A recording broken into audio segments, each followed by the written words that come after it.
So the point of the path of action is that we may need help in the journey. We might need somebody that'll come alongside and say, hey, I'll bear some of this burden with you. And so Hinduism has this wonderful capacity of doing that and helping you with the psychological burden of bad karma. Okay? So, path of action. And the third path is a path of devotion. And this is, how can the God save us? I can't do my duty well. I'm trapped in the devolution of life. Bad things are happening all the time. People are dying around me. We're all getting sick. My children aren't doing what I want them to do. They're marrying into the wrong caste. They're doing da-da-da-da-da-da-da. Life is hard.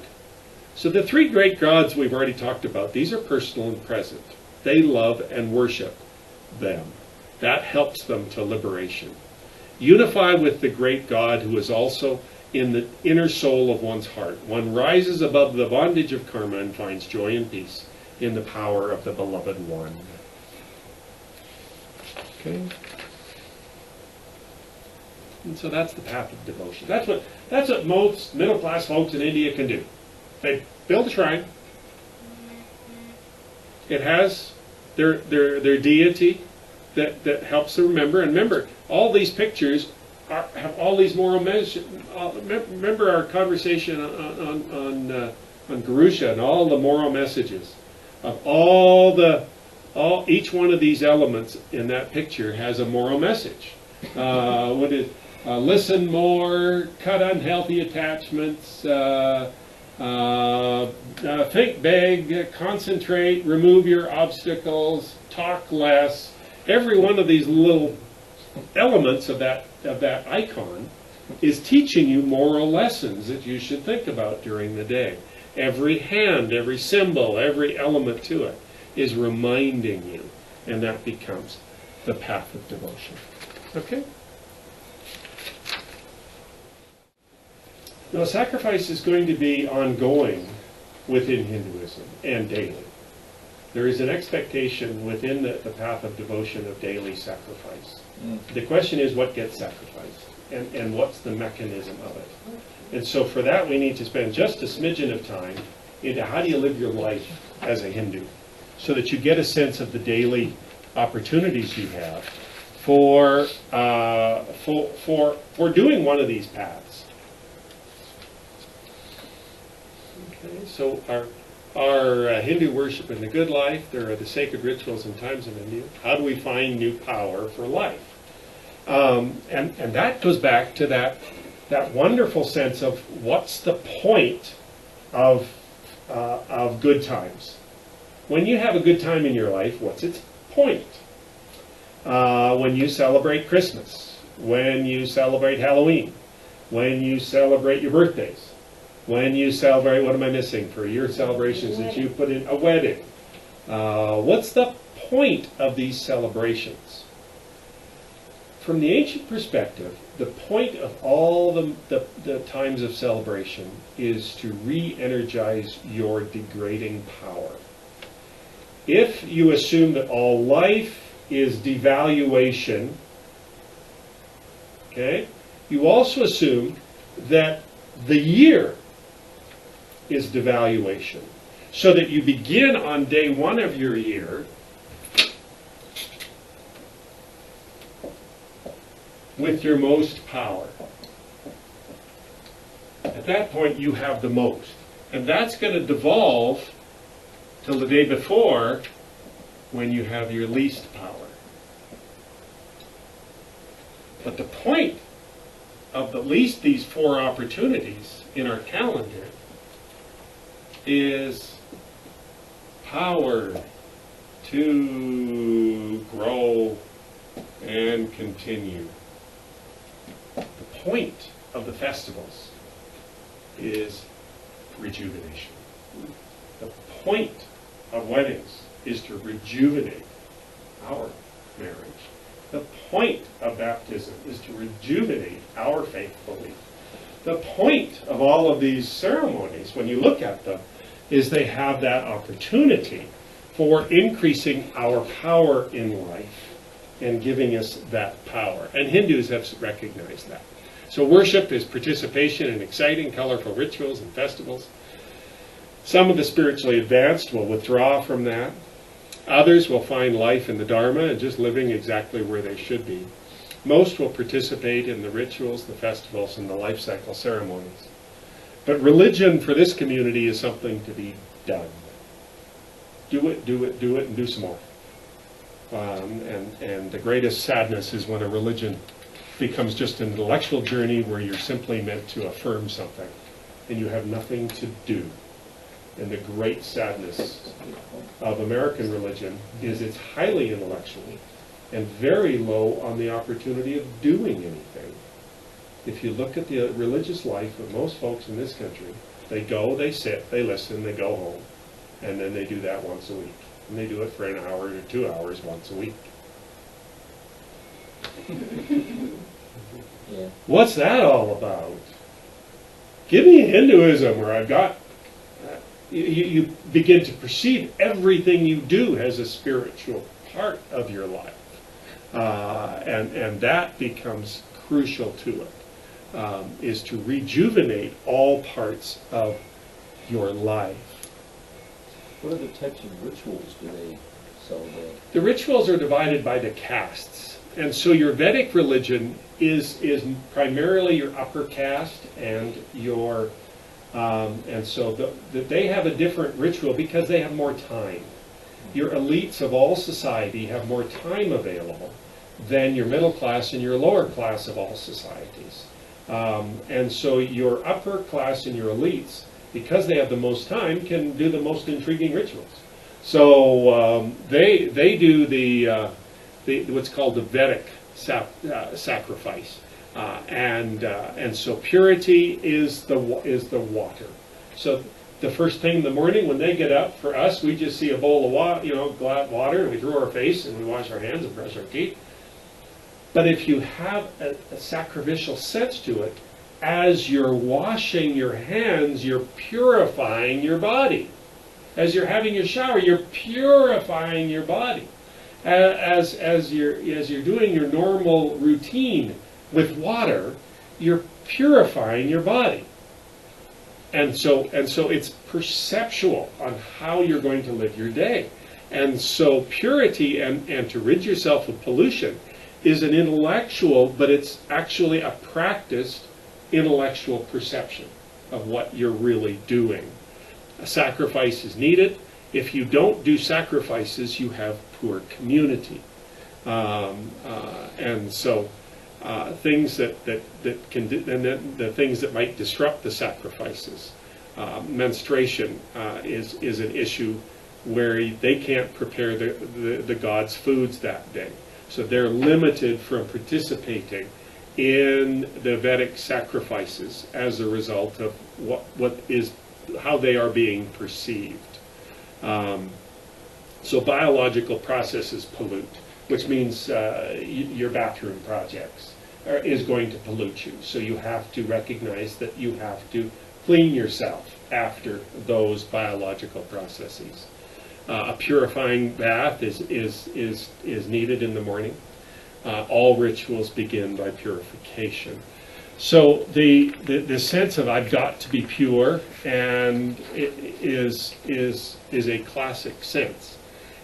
Most of the rituals that they're engaged with are fire rituals in the Vedic sense. So this is happening constantly, whether it's lighting the candle, which is a fire ritual, whether it's lighting sort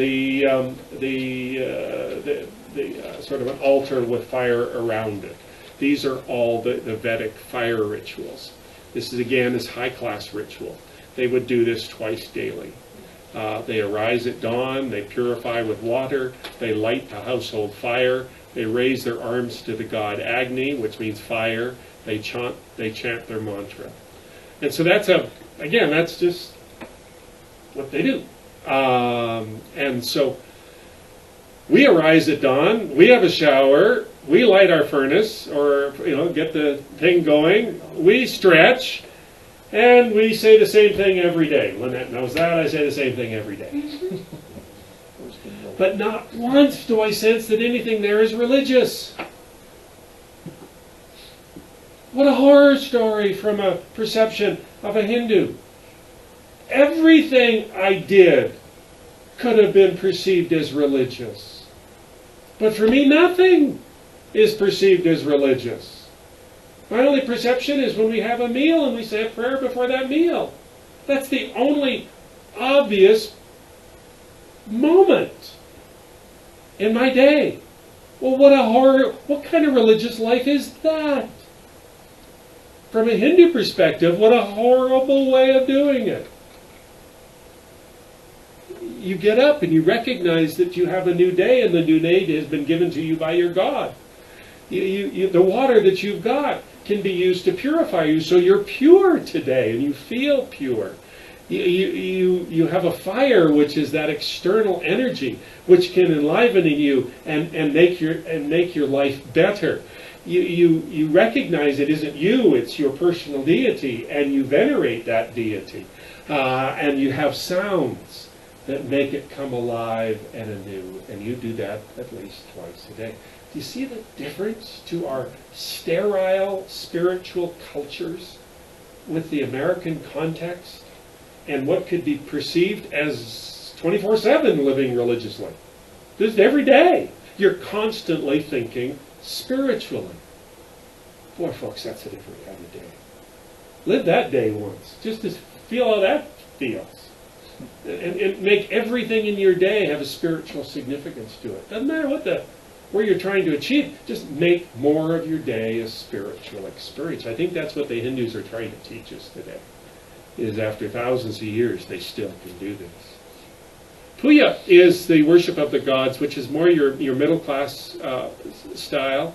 And here they're using an image of the sacred. The ritual calls down the presence of the god into the image. Could be Vishnu, could be Shiva, could be the great goddess. This becomes a central local power. There's sacred food, which are prepared for the god or the goddess. It's given to the worshippers as a tangible blessing and a sharing of power. So puja is the central activity for most Hindus, as they're the dominant part of the population. But again, still very, very, and again, it's just making food a much more meaningful part of your life, is having a spiritual experience. It could be if you wanted to invest that into it. It's having a banana, a spiritual experience. If you want to invest spirituality, you simply say, while I'm eating, I'm having a spiritual moment. That's what the ancients are doing for us. These ancient religions is investing that into us.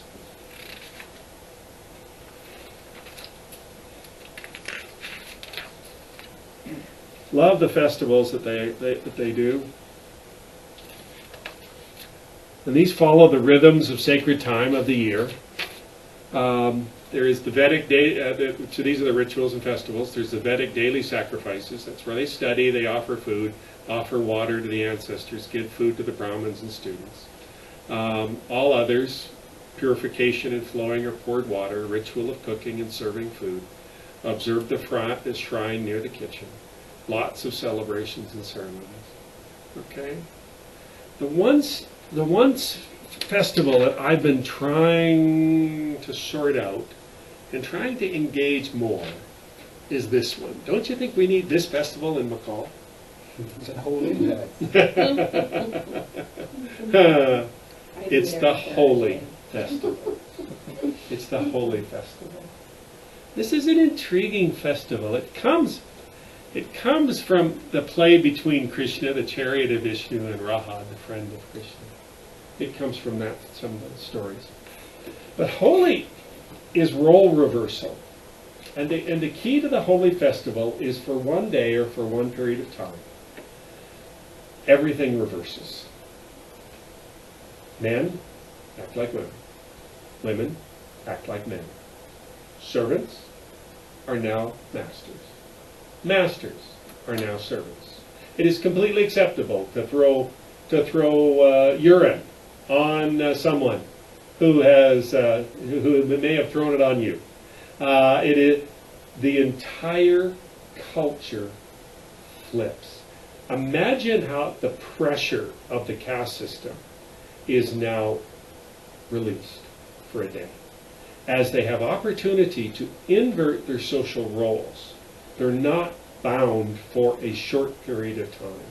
They can do things that are crazy. The things you might have seen, even in our media, are the color festivals, where they're throwing color at each other, and they all turn into different colors as a result of these festivals. But the underlying point of these festivals is role reversal, to take off the social pressure of highly trapped people and allow them to be someone as the opposite. Now, where's our holy festival in American culture? We do have one. Christmas? Christmas. Okay, is that role reversal?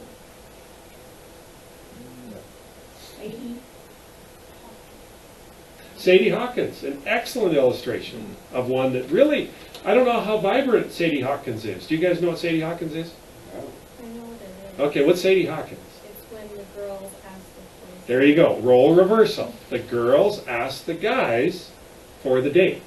Okay? So did you guys have any Sadie Hawkins kinds of events as you were coming through your world? Did that? I Did you? Okay. What happened that I day? don't think I participated. Oh, you didn't? But it was around, Okay, yeah. it was around, you could have. Yeah. Okay, so it's a scary day, isn't it? It's a scary, think how, even that day, did you have one where you inverted? What happened? Asked my boyfriend to go to dance with me. There you go. And so there was a dance. Did the Yeah. school set it up as a Sadie Yeah, Hawkins dance? yeah. And did they give it that name? Uh-huh. A Sadie Hawkins dance, and then the gals were expected to invite the guys to the dance. Now, what happened that day? I mean, can you think of your emotions, your psychology of that day? What happened to you? I don't know. I mean, I had to buy dinner. You had to buy the dinner. Yeah. It got expensive again, didn't it? I'm not sure really if there was anything else. Did you appreciate your boyfriend more the day after than you did the day before? I don't know. He bought the dinner before. Do you see the social point? Yeah. If you're forced to live the life of the servant instead of the master for one day, then you get a chance to see what that means and what that feels like. I would argue there's one day in the American calendar that's a role reversal ceremony. What day is it? It's coming up. Our kids can dress up like witches, and they can dress up like skeletons, and they can dress up like things we really don't want around most of the time. Don't mean to make a Wiccan statement here. But as far as most will allow their kids to be something different. Now, many, they're just going to dress up as their hero, and it's just hero worship day. But for many, they'll actually do some role reversals. It's as close as we've got in our culture that allows for us to do the same thing. Can we release ourselves from the burdens of being whatever your role is? Wife, husband, kid, parent. Whatever is trapping you in your society, do you have a way of being released from that? Indian Society Holy Festival. I'm desperately trying to start first, or it has to be the second week of May, a festival of color. Now, when you see me advertising the Festival of Color in McCall, you will know what I'm trying to get to. I am trying to get to something like this, where we could invert the crud of McCall through March and April. And May, we go from, as Lynette says, our white and gray society of that's the only colors we have is white and gray all winter for 6 months. We invert it for a day by having a color festival with the brightest and greatest colors. We've done 2 art shows with her kids on that second weekend in May. The point is the same point that the Indian Festival is trying to do. It's to rejuvenate your energy, because boy, oh boy, by the time you get to May, coming through January, you can feel the low ebb of this.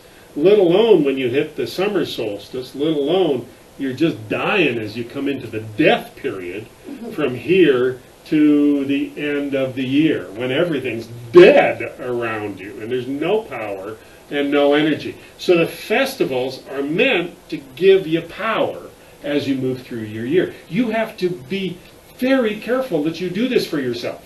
How do I rejuvenate myself so that my life has more energy? And the point of these festivals is to do that. And if you don't have, then you can feel the gas going out of your tank all year long. All year Why long. we have winter carnival here, you know. Does that make some sort of sense, folks? That this is very much life. Very, very much life. So it's a pilgrimage. Now, we have some interesting passages with Hinduism. We have a pre-birth ritual. We have a naming ritual at 10 days. Isn't that a cool one? Yeah, we sort of do it, but we don't quite make it religious. Naming ritual.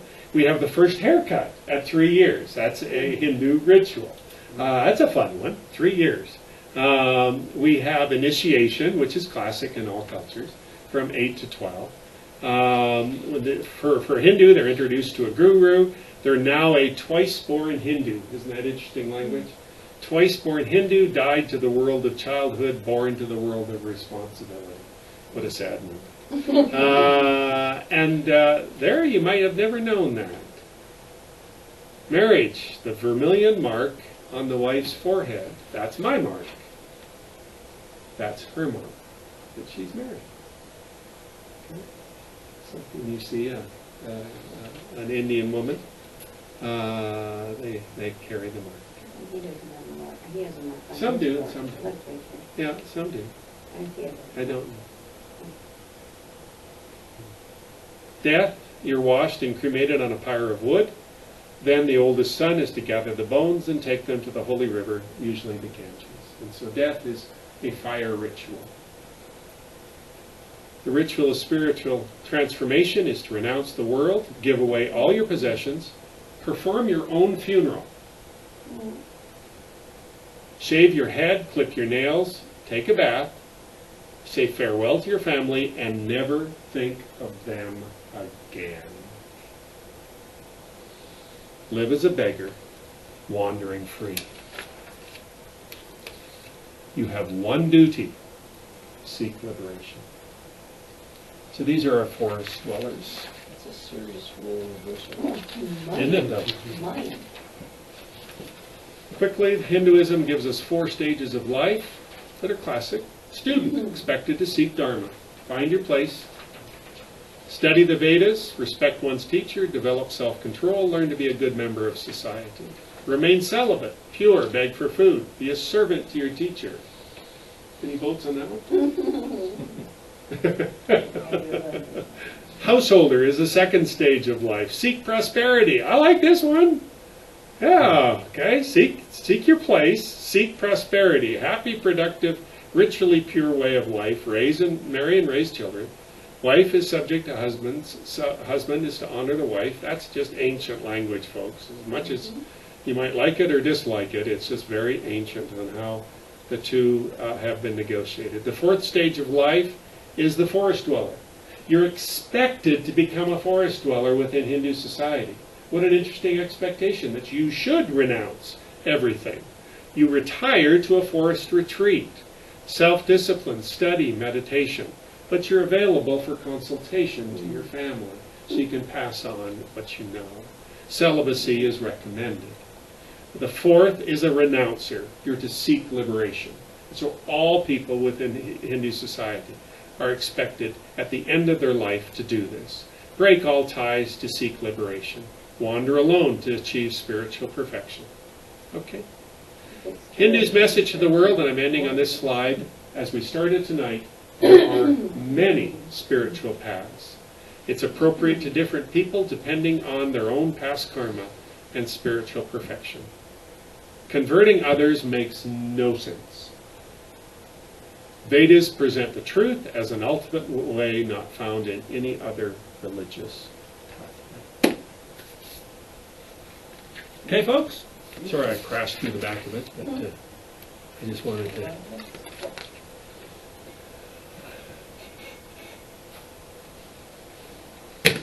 Okay, so that's as much as as much as I hope you need to get you started to understand Hinduism. The point, Buddhism for many of you. Now when we enter into Buddhism, we have something to compare it to except for your own personal spiritual journey. But we now have we're going to see some extraordinary reasons why Buddhism is going to do an awful lot of adjusting, and why they're going to make those adjustments, and what the point is, and what the results and the successes, and why Buddhism is so successful all the way to America. And so all of that makes vastly more sense now that you've got this backdrop of Hinduism. And as we've seen, there's not a lot of Hindu temples around. So Hinduism doesn't sort of float to find a new place somewhere else, unless there's a group of Indians that want to have a Hindu temple for their own families. So Hinduism isn't something that is I'm now giving you a new transformative pathway and everybody jump on it and away we go here.